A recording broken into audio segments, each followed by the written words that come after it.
All right, welcome to the first episode of Not Nino.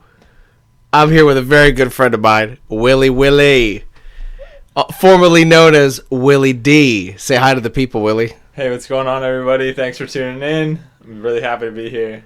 All right, so let me tell you guys what's going on. So Willie just released an album on Spotify.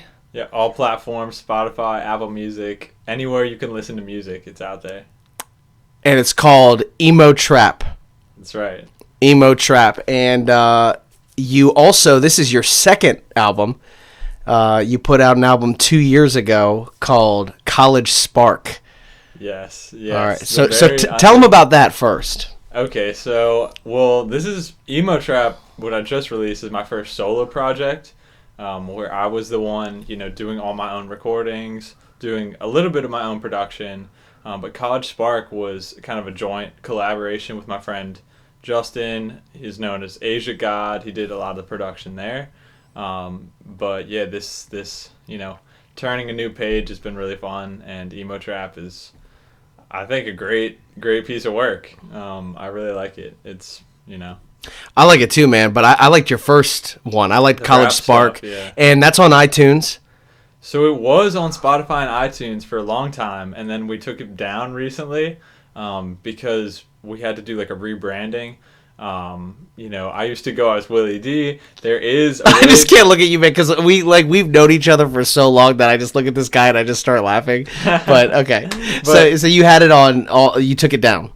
Yeah, so there was other Willie D in this old rap group called the Ghetto Boys, and it wasn't spelled exactly the same, but I was just like, I'm trying to be fresh, trying to be original. And I did feel like I was very influenced by the people around me at that time. Like, Justin is very into rap music, and like I was just starting to learn how to record and everything.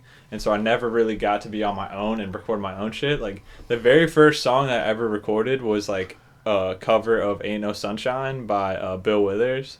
And so it was like all singing stuff. And that's what I was like that's how I started and got into it. And then my friends would joke around and we would rap, but I don't really know if that's me. I wanted something that was like authentic and like just coming from me. So you feel like the rap thing, you kind of did that for a while, it was cool, whatever, but you don't really feel like that's true to yourself. Like you'd say you're more of a singer, definitely a musician, yeah, but more of a singer. Yeah, right? For sure. I feel more comfortable that way. Like, people would watch the show and they loved it. Like, they were like, the energy's great, and I still like that. But for some reason, it was just like, I feel like I couldn't connect with people enough. Like, and they were just into the rap and stuff. I don't know. It was kind of hard to explain, but me being able to get my own little studio at my house and record this, like whatever came out of me, You recorded that whole thing at your house? Majority of it, yeah. Wow, guys, Emo Trap is if you skipped ahead, Emo Trap by Willie, WLLY. Yes, no I. Guys, it's great, and I had no idea you recorded that whole thing from your house. Yeah, that's amazing, man. Like, you actually got really good audio, and it sounds really good. Yeah, well, I ended up bringing it to like this guy who I'm actually gonna go see after this.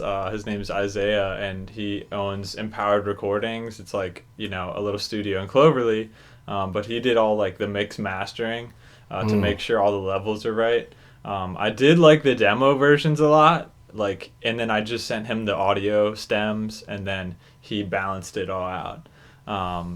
But so you did it, and then you sent it to someone to balance. Wow. And make sure that it sounds good on like your phone and your car, all that. Like, that's what mastering is making sure it sounds good on every speaker. Like, wow, man. So yeah, I guess you probably should trust a professional to do that. Yeah, right? I mean, I was definitely skeptical. Like, me and a couple of my friends, like, I'm like all about do it yourself. Like, do it all in house for as long as you can, But I was introduced to him, and then we just kind of worked out something, and it made sense to bring it to him. He has like a great set of speakers, like the best I've ever heard. Like, so do you think it was definitely worth investing in that, like, and definitely having him? How long did that take him? Did that take a couple months, or? Yeah, it took us like, I don't know, it took us like 2 or 3 months to like get it all figured out, and then I was holding on to the music for like I held on to the music for like 2 months because I didn't know when to release it. And that's just like something, it's hard to tell. But I was just like, let's send it. It's the fall. It feels like a fall album, so I was just like, let's do it. I love it. I love Emo Trap, man. I think Emo Trap's really good. It's not even my kind of music, but I like what you're doing. Yeah. So that's cool. So tell the people a little bit about anyone who's listening. Tell them about who you are. So you grew up in Maryland. Yep, Only Maryland, hometown of Only. And that's what this is, by the way, guys. This is a DMV podcast because the DMV, it's not like New York City. It's not like Los Angeles. I mean, sure, you have a couple great artists come out of here, but I feel like you don't really get that kind of appreciation for, what's going on around here that much. Yeah, I think the DMV scene has like been underrated forever. Yeah. And a lot of people will just get out and go to LA, go to New York, and like find fans there. So I definitely think it's a cool idea, what you're doing. Yeah, man. So tell them a little bit about yourself. So your real name is? Real name? Yeah. Will. A lot of my friends call me Will, but my full name is William. Okay, William Dowling. Yes. And he's from Maryland. Only Maryland, born and raised. Okay. Montgomery County, 301. Let's go. What's it like being a DMV artist? What's it like being a singer, rapper who's put out content, right? You're not just talking about it. You're not just walking around the hallway saying, I want to be a rapper. I want to be famous. Like, you're doing it. Yeah. You're putting yourself out. So what's that like? I mean, like being an adult man, like doing this for real. You know what I mean? Because the thing is, like, a lot of people talk about they want to be a rapper, but you're actually like out there, you're swinging, man. Like you're actually like trying this. It. Yeah, we're going for it. So what's that like? I mean, the scene around here is pretty like it's not very buzzing like cities like LA and New York. Like around here, I feel like everyone's so like business focused. We have the DC government around, like just a lot of business in Maryland. So people don't really have time. Like they have blinders towards art, any form of art. They're just more focused on money. They're like, where's the new Porsche? Where's the new Tesla? Like, you look around like looking for that stuff. So. A lot of sales jobs, a lot of government jobs, a lot of doctors, a lot of lawyers. Yeah. So when they they hear musician, they're just like, what is like, what? Like, like I think it's funny. I think it's really funny. In the DMV, literally like an icebreaker is, I mean, it's understandably an icebreaker. It's like, what do you do? Yeah. And like, if you say musician, like I am a singer, songwriter, like they're like, so that's your hobby, but what do you do? Like, yeah. So what do you do? What do you do for work? Yeah. Right. And it's just like that in itself, like explains the scene, I think, in a lot of ways. Like, it's kind of like daggers to the heart. But, because if you go to LA or something. Oh, no, people be like, oh, cool. Singer-songwriter. I know a guy who's a singer. I know 10 singer-songwriters. Right. Yeah, it's a city that appreciates and is built off of art. Yeah. Right? I mean, from the ground up, LA, New York, I mean, that's built off of theater, acting, music, writers. I mean, it's... Yeah, I've only been out there once, but I'm actually planning on going back. Sounded like you were pretty happy, though. Sounded like you enjoyed that. I think I'm planning, like, this is pretty new news, but I'm planning on going back, like, early next year, so... For a visit, or are you going to stay permanently? It's going to be, like, a long visit. It's going to be, like, a month, and then... Wow. I'm going to see where that takes me, like whether I, get introduced to some people and they're like, hey, man, like, you can make it work out here. That's the idea, but we'll see. You know what a lot of artists say, a lot of doors really opened up for them when they went to LA or when they went to New York City. Yeah. Sometimes just being there. Right, being there helps. Place, right time. Yeah, you can make it elsewhere. You got a lot of artists out of Detroit. You got a lot of artists out of Miami and places like that. But, it could really help you. And if that's something you wanted to do, that's awesome, man. But so being a DMV artist has been kind of rough so far. I think all DMV artists get minimal love. Yeah. Like, minimal love. But, like, it's, it is what it is. And there's some serious talent here. We do have a lot of talent. It's competitive, dude. Music is, every day gets more competitive because people can just, pop up anywhere. Like, yeah, that's the thing is, like, you and I were talking about that. Like, music, there's so many musicians. Yeah, it's hard to stand out. Very hard to stand out. Okay, so you grew up in Maryland. Yep. Thinking about relocating, but for right now, you're still DMV guy. Right. Okay. So, what inspires you to make music? I mean, I think I've always been very, like, into entertainment. Like, I love to entertain people, make people smile, and all that good stuff. I used to be into dance, theater, all that stuff. I keep saying that a lot, like all that stuff. Why'd you quit that? Why quit the acting and the dance? So I stopped doing the pre-professional dance. Shout out Future Shock DC. Was like a pre-professional group organization in DC. They're actually like nationwide, but Wow. they basically like put dance groups together for teenagers. That was a lot of fun for a long time, but I actually didn't feel like I fit in that well. So at a certain point, I was just like, Did you not just like the people? Where the people kind of stuck up? Because I feel like that's a very, like, kind of skateboarders, right? Like, it's a very, like, exclusive, like, you can't sit with us right kind of mentality, right? Yeah, I mean, everyone there was really nice, like, because that community is very, like, okay, so it wasn't like that at all. I mean, like, like, I won't lie, every group has its cliques or whatever. Yeah, right. But they're all very understanding. Like, they would, like, no one's, like, saying mean stuff or anything. Like, it was a very positive environment. But it was like also a commute. Like I would be taking the metro on Sundays. Man, to very far places. No way. Yeah, forget it. Yeah, taking 5-hour chunk out of my Sunday, maybe, even longer, maybe. But it would be like a 4-hour practice every Sunday, and that was a lot. Why quit acting? Why'd you leave that behind? So when I went to MC, I just like didn't. That's Montgomery College, by the way, for guys who don't know. At Montgomery College, it's a small school in Rockville, Maryland, and a lot of people go there, though. Like, it's a small school, but it's got, like, 30,000 kids. And we both went there. Yeah. We didn't meet there, but we both went there, like, at the same time. Yeah. Well, I did all the acting in high school, and my high school, good counsel is very, like, they were just, like, they really gave us all the resources to really live it out, be what you want to be. But then once I moved to MC, I like tried out for one play. It was which one? Because I saw a couple that year that you went. We went. Yeah, I forget which one it was. Honestly, at this point, was it a musical? Was it spring? No, it was a play. So it was just acting. Straight play. Okay.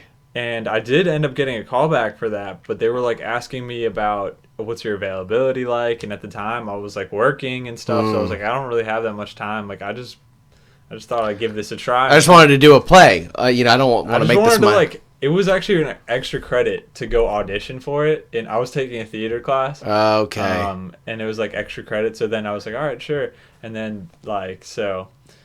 But I mean, I still like theater a lot. Like I try and incorporate that into my live shows, like because I love that so much. Like, how so?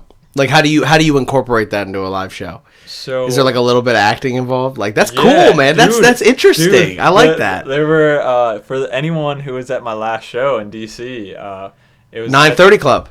It was actually at this place called The Pinch. The Pinch actually was one of their last shows. They like closed down just. Wow. I was the last show at the Pinch. Like I'm taking that achievement. Wow, like, man, big moment for your life. I feel like that's pretty cool, man. It's a little piece of history there. Yeah. But, for anyone who went to that show, got to see the first unveiling of Emo Trap, all that. I came out. I had this whole sound bite clip like of people fighting, like sword fighting. Like it was very ambient noise, but it was like ching ching, like people dying in the background. And then I walked out of like the darkness wearing like this hood, and like I had the chainmail under the hood. And on cue, like I had this cue, so it would be like boom, like a loud boom, and then I like undid the hood, and it was like very cinematic. So how do you work that out with the venue? Like, how do you take your audio files and work that out with them? Like, how does that work, man? No, they make it really easy, like because venues like are used to like they want you to night. Right. Like, somebody different comes in every night with new audio, so like you just plug it into your laptop, and then it goes into their main PA system. And yeah, it was really easy. I just practiced the little. But you got to have the audio file separate from. You have to have just the audio without vocals, right? In order to do it, don't you? It's like this thing a lot of people will use called Serato. Stripping. Serato is like a software where you can like have 2 tracks and like it's like a DJ thing. So I just had somebody DJing for me. So they just take your audio off so that you can sing. Is that how that works? I also have like backtracks in my, so like I'll be playing this wave file or MP3 or whatever it is, and I have also backtracks. So I'm like singing over backtracks. Wow, that's pretty cool, man. Yeah. Just for people who don't, they might not know. Right, We might have like younger listeners who don't Sure. know. I mean, that's cool because you see these guys on stage, right? Whether he's big, whether he's small, whether he's and you watch him on stage, you see him doing the thing. You wonder like, how does all that work? Yeah. Like, how do you get it from a studio to all of a sudden this guy's on stage jumping around with his boys? Yeah, I mean, once you have the file, like, in the studio, they send you home with, like, wave files, like, whatever you want. Like, they'll give you whatever you ask for at the studio. Like, if you're like, I just want the instrumental, they'll give you just that. If you want just the audio, they'll give you that, too. But once you have the file, you just play it off your laptop. Like, at every show, basically, there's someone with a laptop somewhere, press and play, like keeping it going. A lot of bigger artists don't use backtracks, but like just for the sound quality at a lot of the venues are kind of like the one I was just at is the Pinch. Their sound quality is not the best, so wow, we just had to the backtracks really. Shout out to the Pinch in Washington D.C. No disrespect. R.I.P. Rest in R.I.P. peace. Rest in peace. But they threw some legit shows. Like they used to do like metal and like hardcore shows. Like they would be moshing.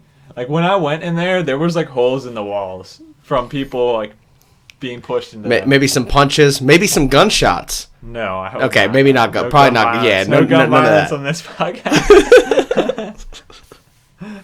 I'm just kidding. But either way, those metal guys get crazy. Yeah. In a good way. They're just letting their demons out. Oh man, Willie, such a good guy, man. So good to have you here, man. So Emo Trap, guys. If you skipped ahead, Willie WLLY on YouTube, Spotify, SoundCloud, iTunes. He's all over the place. DC, playing venues. Lemon Haze. That's a good one. So you got Lemon Haze off of those were singles though, right? Lemon Haze was a single. Lemon Haze is a Benbow. Is one. Shout out to Benbow. Shout out to Benbow, right? Yeah. I went to school with Benbow actually. Really? Yeah, we went to Sherwood together. That's awesome. Sherwood High School. Like, what did you guys like talk? We didn't talk, man. We didn't talk just because Sherwood was a huge school, man. I graduated with like 600 people. Yeah. That's pretty big for high school. I don't know how it is nowadays, but 10 years ago that was like big. You know what I mean? Oh yeah, that's very big. Yeah. All right, Benbow. So he's a good friend, man. He's like you guys, kind of partner in crime, right? You guys do a lot of stuff together. Yeah. I had like gotten close with Cambo, who's his younger brother. And shout out to Cambo. Shout out Cambo as well. Both the Bow Bros. They got the. Check them out. So what's their name that people can go follow them or check them out? So you can check out Benbow if you type in Benbow, just BENBOH. Or Cambo, CAMBOH. Okay. They're brothers. And they're pretty good, man. I've heard them on like Instagram clips, and it's not bad. Cameron is Ben's younger brother, and he was the one I went to elementary school with. Like me and Cameron went to elementary school with. It's funny because we were in a play together in elementary school, Beauty and the Beast. Who'd you play? I was Gaston and he was Lumiere, the candle dude. And dude, it's hilarious. Wait, so did they have him dressed as a candle? Like, is that? He had these like candle hands like that he would like put on. It was almost like those Hulk hands, like this like you probably know what I'm talking about. But like you put your hand in this full like candle thing and he's like gripping something. And so he'll be he can't like pick anything up because he's holding. Yeah, I was never a huge fan of Beauty and the Beast, but Beauty and the Beast fans will know what you're talking about. Dude, yeah, we killed it. But it's funny because you guys were actors and now you're musicians. Like it just kind of flipped, right? Like after that, we kind of went separate ways, like in high school and stuff. And then I saw that he was doing music on Instagram like a couple years later, and I was like, dude, like let's meet up. And then it just, we kind of just clicked, like, let's get it, Yeah. But, yeah, Ben's been growing a lot lately, like, in a lot of ways. What's your favorite part of making music? Favorite part of making music? What's your favorite, like, what makes you happy about it? Like, is it just the fact that you get to express yourself? Is it the fact that you get to connect with others? Is it you just love doing it? Like, you just love to rap on a beat or sing on something or Yeah, I mean, that. I basically just do it like I really like being creative and but I do it for myself mainly because like it's a great way to just express myself and talk about something that I might not want to talk about with anyone else. And the fact that somebody could relate to it is that's an added bonus. Well, that's all art is. Whether it's nice, whether it's dark, it's like these are just healthy ways of expressing yourself. You know what I mean? Because like you're gonna have bad days. Yeah. You're going to feel sad. I don't care how happy you are. You're gonna have like really low moments. Yeah. Right? Or sometimes you're going to feel happy. Sometimes you're going to feel hopeful. Sometimes all that in 5 hours. But this is what we do. Yeah. We talk about it. We write about it. We rap about it. That's what we do. And so I think a lot of people don't really understand that because I think we're taught, especially as guys, right? You and I, we were taught to, okay, don't talk about anything. Don't talk about your feelings. Just keep pushing forward. And it's like, I feel like as artists, we're like, no, I'm not gonna. No, I'm not. I'm gonna say it. I'm gonna make it into something, right? So yeah, it's just art. It's just art. We don't want to hurt people. We don't want to, yell at people. So we yell it into the mic or we yell it onto a piece of canvas, right? Yeah, that's a really good way to put it. Yeah, I've gotten a lot of positive feedback from Emo Trap, the newest right. album. But I've also had a couple people being like, skeptical, and obviously it comes with a lot of that. But your old fans are used to that old school stuff. You were kind of doing felt like a little bit 80s rap, like old school hip hop a little bit. I feel like. Yeah, I can definitely see that. But I had some comments like, oh, why would you want to embrace that? Why would you want to embrace emotions? This is all emotional thing, And the whole idea of the name of it, Emo Trap, is we get into a trap of being emotional sometimes. That's what I was going for with the wordplay. And it's also a genre, a little subgenre called Emo Trap. But it's supposed to be just how we can be trapped in those emotions and stuff. And that's why I'm wearing the chainmail and stuff. That's supposed to be a symbolization of stuff. Because I didn't know what that was. I thought you were being a crusader. You're dude, I just like how it's so ambiguous that people just don't know. Yeah, I was like, is he into history? I thought maybe you're a warrior. You're a warrior, fight. I didn't know what that was, but cool. Dude, whatever. That's the beauty of it is we get to do what we want. Right. This is where we get to have fun. We're not in the office. Right. We're not at a wedding where we have to be all prim and proper. This is our art. This is us raw, man, good or bad. Right. So okay. So anyway, Emo Trap, Willie D, great album. What's your favorite song, man? My favorite song on there. That's really tough one. I really liked Writing on the Wall. It's track number 7. That was produced. I produced that myself. All the beats. And I actually made it in a box office. Box office. A box office is a place where a lot of venues, where you get your tickets. Oh wait, a box office. I was sitting in a box office. I used to work at the Lincoln Theater. Shout out Lincoln Theater. Lincoln. It was a really slow day, and I had my laptop with me, and so I was like, I'll just try and get some work done, and then, found this sound and started just formulating into the sound. But it's a really cool song. It's one you just put on when you're trying to relax, and you just kind of close your eyes and just. So track number 7 on Emo Trap. Track number 7 is probably my favorite. Okay. Okay, so let me ask you something. So when you're performing, do you get a lot of ladies that come up to you afterwards and want to chit chat or want to talk to you a little bit? Because you're the star of the show, man. Because the thing is, I know you.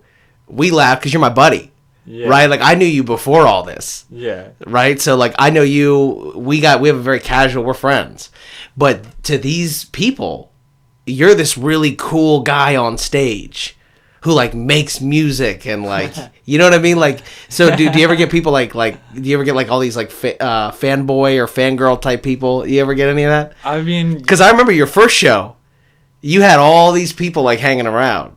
Yeah, dude, the shows are killer. Like, yeah, I always make sure that the shows are good. Like, that's one of my favorite parts about this, because like that's a time for me to take the audience to somewhere they've never been. Like, you know.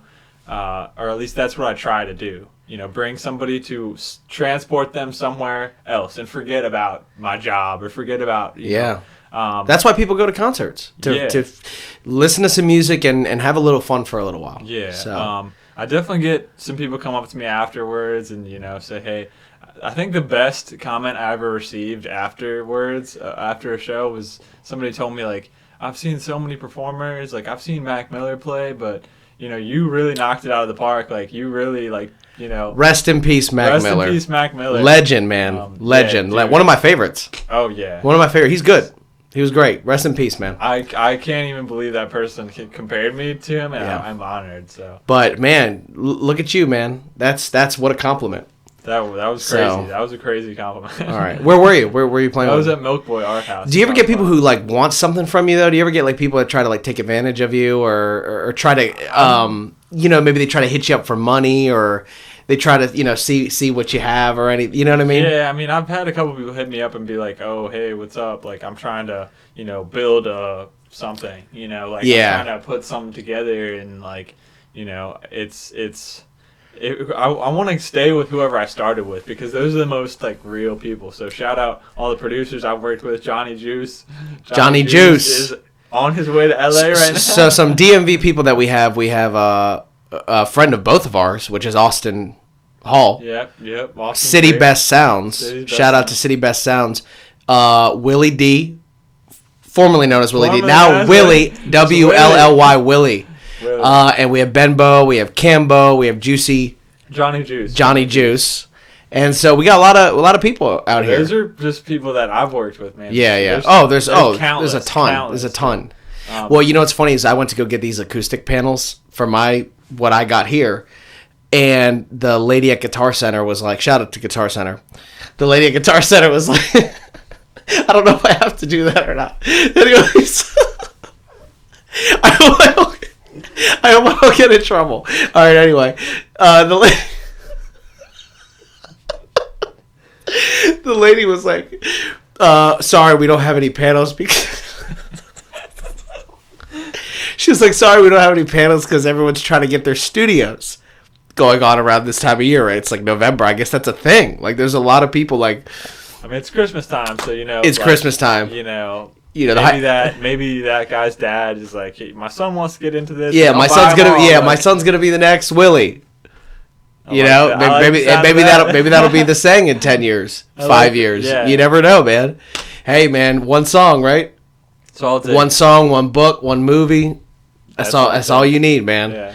So, okay. So what do you like to do for fun when you're not, you know, making music? I like to game. I do a little bit of PC gaming. Okay. I remember you were big into Counter-Strike. Yeah. And that's a solid game, man. I used to play a lot of Counter-Strike, but lately I've been playing like... You're like nationally ranked, right? Me and a couple of my friends, got really high up there. But like it was never like national or anything. But it was just a lot of fun, like college thing. And then now like... I honestly spend at least I record or try and do something music related once a day. Like, you know. Wow, so you're like you're pretty focused. So you like to game a little bit, like do fun, but you kind of put all that on the back burner because you're really trying to make this happen. Yeah. Okay. 100%. That's impressive, man. You know, it's easy to get comfortable, right? Once we do something, once we do a project, or you know, we get tired, it's easy to be like, okay, you know what? I'm gonna take a break. The next thing you know, you don't come back, right? That happens to a lot of people. They're like, okay, I was on a really successful project, so now let me just calm, and then like, that's it. Yeah, I've actually never felt that way with music. I felt that way with other stuff, but okay. Like every day with music is so can you see yourself doing acting again, or are you done? Or I would like to do like acting or modeling later down the line. Like, okay. I really like fashion, so like that's something I've always wanted to do. Like, you know, I've always wanted to. I could see that, man. I could honestly see you doing that. To be honest. So fingers crossed. Fingers crossed. If anyone's sponsoring any clothing lines on this. All right. So look out for Willie, WLLY, as a model. Shout out to all you fashion brands. We got a good looking guy in the house. Yes. You know. So okay, he might do it. You might want to call him. Well, they're gonna call you when you get famous. Right, when you get really famous. In like 2 years, they're gonna start calling you. Once you have your break, then it all happens. Hey man, it could be right around the corner. Just you gotta keep making music, right? 100%. Okay, so you like the game. All right, I think the people want to know. Are you dating anyone? Currently, no, I'm not. You're in the zone, man. I'm seeing someone. Ooh. But we're like, it's very early. Is she artsy like you, or not? Is she more like businessy? Is she like a tie, like suit and tie lady, or is she like a artsy? You know. No, she's not like. I wouldn't classify either of those. I don't. I feel like I feel like you're treading lightly because you might show her this. No, I'm just kidding. We're just kind of like. I'm just kidding. You know, I gotta give you a hard time, man. Oh, Nino. Yeah. Oh man. Okay. So we're like. I mean. The dating scene these days is pretty terrible. Man, it is. It is dry out there. It is dry out there, my friend. I don't want to be too general. It is dead. What's wrong? What's going on? Is it? What do you think it is? Is it economic concerns? Is it? I don't know. Why is it so dry? I mean, everybody's on those dating apps, so yeah. But then again, you have some people who just go to the bar and find somebody, and then boom, boom. But you are seeing someone right now. Yes, I've been going on a couple dates. Okay. Here and there. All right. So we'll see what happens, man. But So what exactly would you be looking for? Someone who's more free spirited and kind of fun, or someone who's more serious, kind of straight laced? You know what I mean? Because I think I would need a free spirit. You know what I mean? I would need a woman who's like, probably fun and creative and driven as well. You know what I mean? I need someone who's kind of like that, I think. Yeah, for sure. I mean, I really don't know. I haven't really been in a serious relationship in a really long time. So same. When it comes to that stuff, I really don't know right now. Like, I'm just so focused on the music and trying to better myself. Who are your influences? With music? Musically and otherwise. Like, who do you really look up to? Like, who are some of the maybe MCs or people you listened to growing up? So, I know a lot of people who knew me back in, elementary school. I loved Michael Jackson. I remember that. Dude, I know every song. I know every song by Michael Jackson, fact. Wow. Man in the Mirror. Dude, love that one. That's a great song. I would be on the playground, doing those dances. I would be doing Thriller, Beat It, on the playground, nobody's telling me to do this. I'm just straight up it's crazy, yo.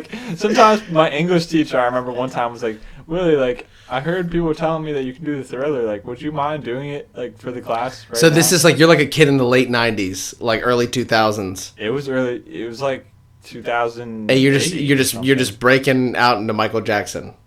Yeah, I was doing Thriller dance in front of my entire English class. I remember that. Wow, man, that's pretty crazy. And that was my first exposure to dancing, and then that transitioned into the Future Shock thing. Rest in peace to Michael Jackson. Dude, he passed away on my birthday. Can you believe that? Wow, that's weird. That's really fucking weird. That's very strange. And also really sad too, because I was such a huge fan. Yeah, you were a big time fan. That's I really wanted to really sad. Yeah, I wanted to see his show so bad, dude. I watched his film of his shows. What was that? What was that called again? Neverland. What did they call? They called it something related to his life. What was that? What was the name of the film? Yeah. What was that called? He had This Is It, which was the one of his last tour. That's it. This Is It. There you go. Yeah. That was a really cool one, dude. I don't know if you ever checked that out. I never checked it out. You know what? I wasn't a huge right. I think fanatic. only fans like saw that. You know. Yeah. I think most do. But I mean, I love his music though. I mean, there's at least you at least like 10 to 15 Michael Jackson songs. Yeah, I mean, there's been all that controversy lately, but I'm just, what I like about him is, his performance, like, is always amazing, like, breathtaking performance to a T. He's one of the most talented guys that ever lived, man. Yeah, he's one of the most talented people ever.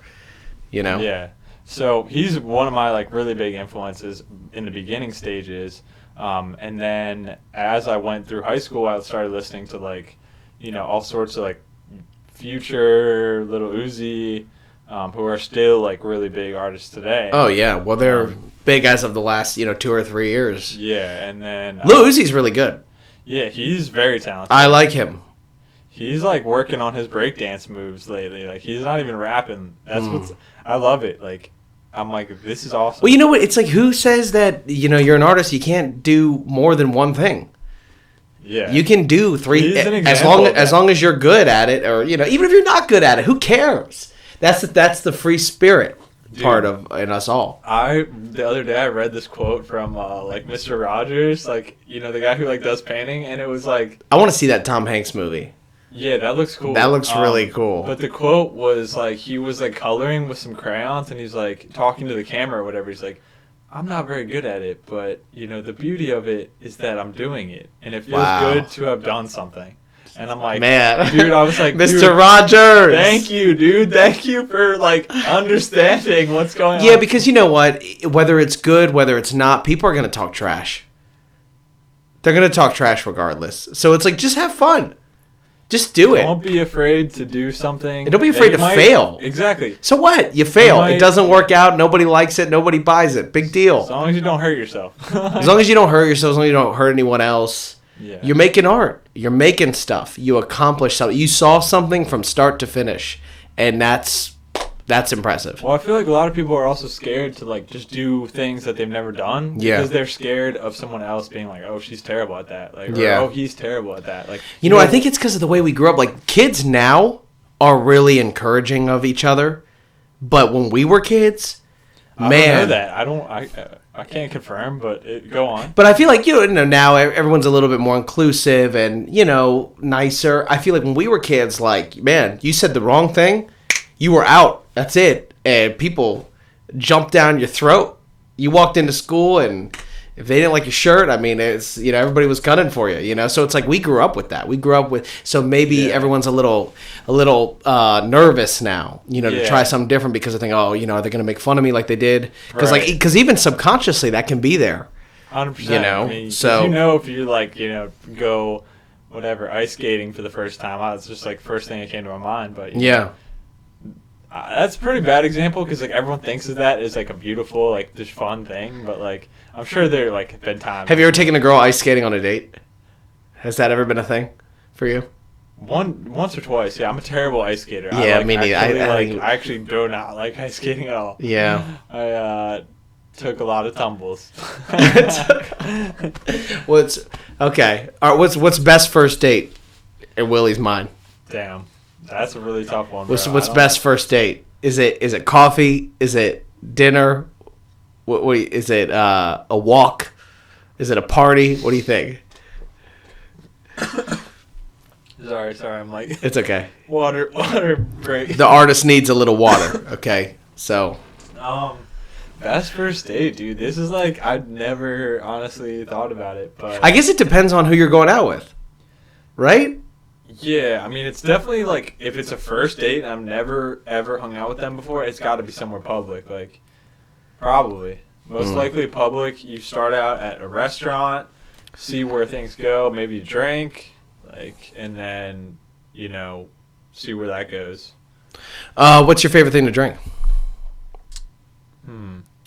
I've been trying to dial it back. Like We're all adults here. Yeah, that's right. Everyone here is above the age of 21. I'm 25. Yes. And my buddy Willie here is 23. Yeah, that's right. Okay. So we are adults. So I would say my go-to like never fails. I really don't. I'm not picky at all. But I do not. The one thing that I do not is I typically don't like red wine. Like I typically try and stay away from red wine just because like it's bitter, a little bit bitter. Okay. But I mean. All right, so ladies, when you go out with Willie, he doesn't like red wine. Right. Okay, he's not doing it. All right. But yeah. What about you, man? What's a go-to drink? You know what? Honestly, Water, man. My boy calls me Camel Man. Did you know that he calls me Camel Man? I'm serious. I don't know where that came from. What does it used to be? I used to love Captain Morgan. Shout out to the Cap. Ahoy. No cap. No, yeah, it used to be Captain Morgan or beer. Beer's good. You know, that's probably how I got this stomach. No stomach. You know what I mean? That's probably how I got this stomach. No, but you know, I get in shape if I have to. You know, for a roll or something. You know what I mean? I'll cut it down. I'll change the diet. You know what I mean? But yeah, it used to be Captain Morgan or beer.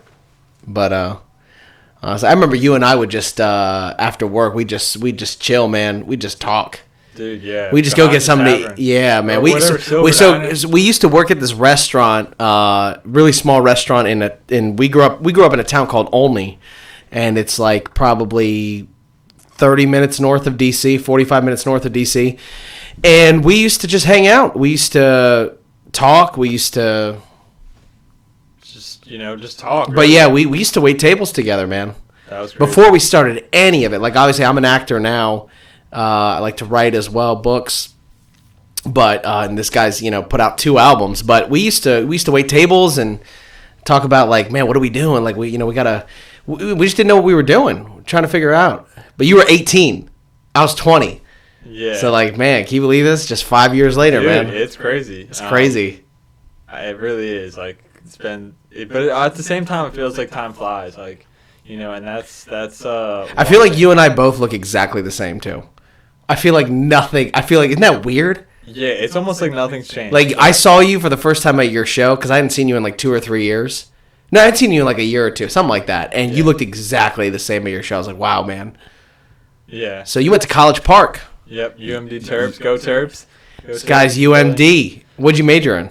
Economics. I studied economics. So he knows how to make that money. Yeah, supply and demand, baby. Supply and demand. That's a lot of math, though, right? It is a little bit of math. You gotta be pretty good at math. I'm good at math. I used to tutor kids in economics. Do you think it's true what they say that being good at math helps make music? Is that true? I mean, what's the deal with that? Can you explain to me the correlation? I don't get it. So I actually don't know the science behind it, but I hear that a lot of music is mathematical, because there's a lot of patterns and rhythms. We have four beats to a measure. It kind of is exponential in a way, but I really don't know how to calculate it up or anything. Because I remember music teachers and math teachers always said that. Right? Like when we were kids, you remember that? They used to always, maybe a new study came out or something back in the late 90s or whatever. But I remember everyone was saying that. So I wanted to know, I wonder if that's true. I mean, it kind of makes sense. There's a lot of stuff going on with these DAWs and everything. Oh, yeah. There's definitely some math hidden there, but whether I don't, it's kind of it's a weird math. But not every great musician can be good at math, right? I'm sure there's, you don't even, all you need is a beat and... So what's your playlist, man? What rappers I've are been listening to lately? Yeah, what are you listening to right now? So, I mean, it's tough, because I'll be, I need to write a lot, because I just have things to be done, the studio session I'm about to go to, I need to write. What time is that at, by the way? It's at 7:15. Okay. So it's not too far. All right. But, so I listen to a lot of, my beats that people send me, tracks that I'm listening, my own shit, but, people that I'm really inspired by, to continue that, R.I.P. Little Peep, man, yeah. Rest in peace, man. Changed a whole genre, Wow. With his influence, but a lot of other people who are affiliated with his, crew and tribe. Oh, so they make pretty good stuff too. The people that were in his group. Yeah. What was their group called again? So he was in a couple different groups, but the last one he was in was called Goth Boy Click. Okay. They were like a Seattle. A lot of them were from Seattle. But the guy who's the leader of that group still, Wicked Phase is his name. I listen to a lot of him. He's got a very unique sound. So, and it's a little bit more. So we got Lil Uzi, we got Lil Peep, we got Future, we got Michael Jackson. We got Wicked Phase. If I had to ask you though, who are your influences, and you had to pick 3, who would they be? We know one's Michael Jackson. Okay, 2's Lil Peep. 2's Lil Peep. R.I.P. Lil Peep. Rest in peace, brother. Rest in peace, all you guys, man. Dude, we're listening to a lot of people that are sadly no longer with us. Yeah, man. Rest in peace to everybody. You guys left us with a lot of really emotional. Dude, the past 2 years, right? It's been like, the past 2 years have been very kind of rough for like the music scene. And like a lot of people going, a lot of people going. Drugs, man, but they left us with some incredible stuff to listen to, and that stuff will be here forever. Yeah, legacies, dude. They're leaving a legacy. Yeah, I feel like the mind of an artist, it's sometimes it can be messy. Very. Yeah, it could be a kind of a scary place. Some days it's beautiful, and some days it's really. Yeah, man. I feel like with artists we don't have a middle. Other people have a baseline. We don't get one. It's either we're having an up day and we're like super motivated, super hopeful, or we're like on a down day and the down is really eerie about how down we can get. Yeah, I would say that's like a human emotion, is just like ups and downs. Like I don't know how many times I've deleted my Instagram. I had to tell my publisher, one of my book publishers, I was like, I'm so sorry I keep doing this. Well, dude, I need to introduce you to Gary Vee then, because like he would talk about this and I told him, I said, you know what, I love you guys, but I'm extremely manic. And they were like, oh, it's about the Instagram. Well, I feel bad because they keep following me. Like I've deleted like 5 profiles that I'm like, you know what? Like I'm so sorry. Like I'm just extremely manic. Like us artists, like we're like that. Yeah, I mean, you definitely gotta like. There's a certain. You're totally right. Like, but I mean, and that's another thing. That's why we go back to Emo Trap. You get trapped in these emotions and you let them control you. But like, I want to just try and shape the emotions and put them into something productive. Versus like, if you let them get to you, then it's gonna like chip away. Oh, for the rest of your life, it can destroy your life. Yeah. Yeah. So you gotta master it, or it's gonna master you. Yeah. Absolutely, man. So Emo Trap, Willie D, man. I'm gonna let you go. All right, I keep calling you Willie D. I'm sorry, Willie. WLLY, Willie. Guys, this guy's gonna be huge in 3 years. I'm telling you, in 3 years, this guy's gonna be 26-year-old. He's gonna be signed. He's gonna be big time. So you heard him here though first, because he's a good friend of mine. I've known this guy for a while, and big things to come. So we got a couple links below this YouTube video right here. We're going to have links to Emo Trap on SoundCloud and YouTube as well, right? You're on there? All of it. Okay, so we're going to have links to everything, guys. Emo Trap on YouTube, College Spark on YouTube, because I know you're on there because I checked it out. And we're gonna have links to all this guy's music, guys. The old College Spark that he did, the album he put out 2 years ago, and then we're going to put out links to Emo Trap under the video description as well. So thank you so much, guys. And Willie, anything else you'd like to say? Make sure you subscribe, follow to Not Nino's podcast. Oh no, not Nino. Oh no, not Nino. All right, thanks a lot, guys. Willie, Emo Trap. It's been a pleasure. All right, see you guys later.